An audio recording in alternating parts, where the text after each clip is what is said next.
Comme il y avait la halle et qu'elle avait sa trame, et que, comme vous le savez, pour certains, les bâtiments en métal, quand ils sont à l'intérieur d'un bâtiment, il faut les protéger au feu s'ils sont structurels. On va donc séparer le bâtiment métal, la convention qu'on avait tout à l'heure. Un, parce que bon, voilà, il n'est pas d'une grande valeur, mais on veut le voir. Il faut qu'il rende des services quand même, donc il tient les panneaux solaires. De l'autre côté, il fait au vent. Vous voyez. Il m'a permis de déroger au plan, parce que en fin de compte, ces deux ailes sont sur l'espace public. C'est-à-dire que c'est un bâtiment privé qui a pu garder, sinon on allait le couper, il ne restait rien, parce que je suis en débord sur l'espace public. Et après, on va lui faire jouer un rôle un peu de contreventement pendant le temps du montage, comme si on s'en servait comme des béquilles. Voilà.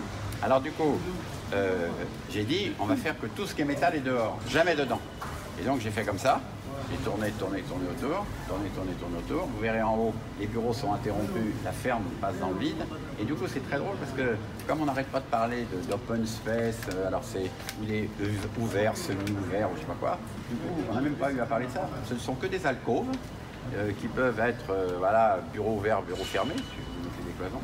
Et après, comme je romps à l'endroit où il y a la ferme, c'est comme si c'était un petit salon dehors. Vous avez des bureaux en haut, qui peuvent sortir, non pas pour fumer, mais pour éventuellement téléphoner. On a mis des hamacs et tout, et vous êtes accroché à la ferme. C'est comme si vous êtes tout le temps accroché sur le passé, comme si le passé vous soutenait. Et puis après, j'ai dit à l'intérieur, on va essayer de faire un bâtiment en bois et d'innover. Il y a un nouveau matériau qui s'appelle le KLH, qui est un tripli, qui est assez épais et qui est porteur, dont les promoteurs vont se servir pour des raisons un peu malsaines en disant c'est écologique et tout, mais ils vont s'en servir comme des voiles. Ils vont donc construire dalles, voiles. C'est un peu comme le branchage. Donc du coup, ce sera très compliqué de changer, parce qu'ils vont rendre cohérent un voile horizontal bois et un voile vertical bois. Et moi j'ai dit, on va essayer de faire un exercice, on va faire voile horizontal bois, comme un plancher porteur, et on va faire vertical poteau, parce qu'il n'y a pas mieux que le poteau. Et donc on n'aura pas de poutre. On fera poteau-voile, poteau-dalle. Donc vous allez voir, c'est assez particulier. Et alors un jour, tout allait bien, ils allaient rentrer dedans, parce que tout va pas très bien, mais tout allait vraiment très bien. Et un jour, ce jeune architecte m'appelle, il me dit, écoute, c'est bizarre, j'ai entendu un bruit bizarre, une sorte de claquement comme ça, et est-ce que tu peux venir? Alors j'ai dit, mais tu l'as entendu où? Il me dit, je l'ai entendu, oh, je dis, c'est pas grave, le bois ça bouge. Mais il me dit, non mais quand même c'est un bruit assez bizarre. Et on s'aperçoit qu'il y a une vis qui a rompu. Et c'est une vis, c'est une auto-visseuse. Comme la visseuse, quelquefois c'est dur de la régler. On va un peu trop loin et on la distord et on écrouille l'acier. Et donc on dit, bon voilà, c'est le mec qui a mal réglé le déverrouillage de sa visseuse.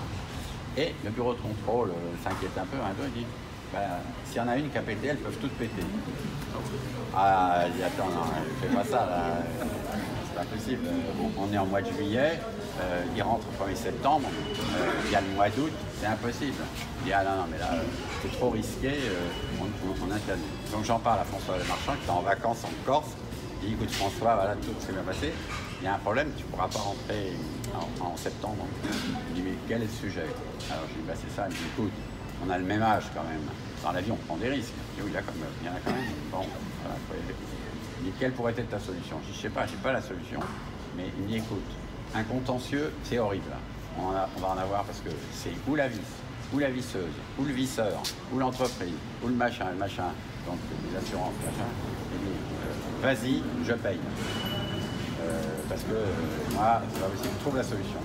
Alors, il cherche, et il y a donc l'ingénieur qui dit, la seule solution, c'est de mettre une pâte en métal en dessous, entre la poutre et l'endroit où ça pète, c'est juste à cet endroit-là.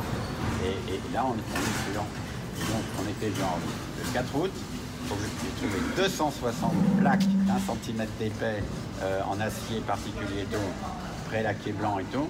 Trouvé un poseur, enfin 2 poseurs, il fallait que 2 pour ouvrir. Et donc, j'ai pas pris de vacances cet été.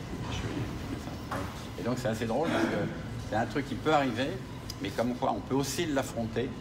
Et ça n'a coûté que 20 000 €. Et après, quand j'ai dit à François, il paye 20 000 €, c'est rien. Voilà.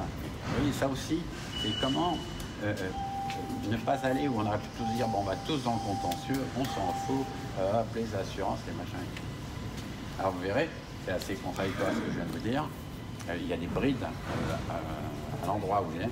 Mais voilà, des fois, on voit bien dans des charpentes anciennes, des croix de Saint-André qui arrivent, des cerclages qui arrivent, et on trouve ça magnifique. Et pourquoi l'architecture contemporaine ne serait pas capable de porter peut-être une petite erreur.